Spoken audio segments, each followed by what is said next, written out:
Mariel Padilla, inang-follow nga ba si Ann Curtis, kapamilya actress?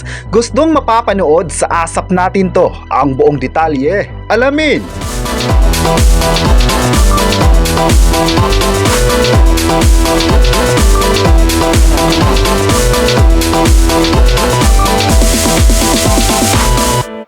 Ngayong July 19, 2026 ay mainit na pinag-usapan ngayon sa social media ang naging issue ni Mariel at Ann Curtis.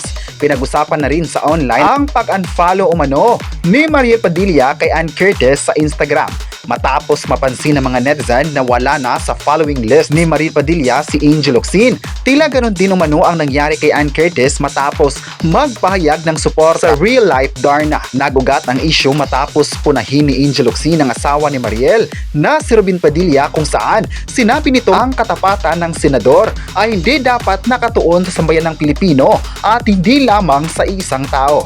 Isa si Ann Curtis sa mga celebrity na nagpakita ng suporta kay Angel. Sa comment section na naging post ng actress, pabirong isnulat ng It's Showtime host na welcome back Mars at tinawag na Darna. Dahil dito ay umugong ang espekulasyon nang mapansin ng mga eagle-eye netizen na hindi na umano nakafollow si Mariel kina Angel Locsin at Ann Curtis. Kahit dati, madalas pa nitong i-like ang mga Instagram post. Hanggang ngayon ay wala pang ilabas na pahayag si Robin Padilla kaugnay sa issue.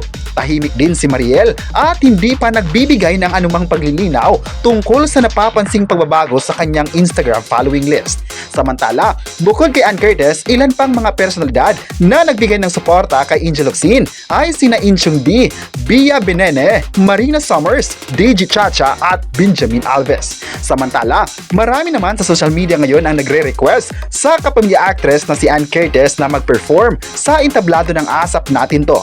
Ang ASAP Natin To ay ang ABS-CBN variety show every Sunday na nagpapalabas ng world-class performances ng mga Filipino singers at dancers. May nagsabi naman na sana makakabalik na si Ann Curtis sa ASAP para makapag-perform naman siya muli. Na-miss raw kasi ng mga fans na makitang energetic kung mag-perform sa ASAP Natin To.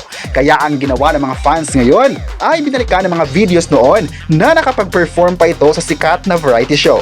Proud naman ang mga fans sa patuloy na pag-arangkada ng career ni Ann Curtis sa showbiz. Hindi naman raw imposible na mamahalin talaga siya ng mga tao dahil isa siyang magaling na actress at host. Kahit binagyo man siya ng issue ngayon, ay hindi pa rin natitinag ang kapamilya dahil alam niyang wala siyang mali sa kanyang ginawa bilang artist.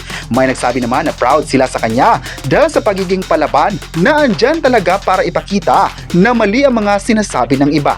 May nagsabi naman na kahit anong mangyari, mahal na mahal nila ang nag-iisang Ann Curtis na napaka-humble sa lahat ng bagay. Kayo, ano ang masabi nyo na may bagong issue na naman si Ann Curtis? I-comment na kung gusto mo bang magbabalik siya sa ASAP Natin To at huwag kalimutang i-subscribe ang ating YouTube channel.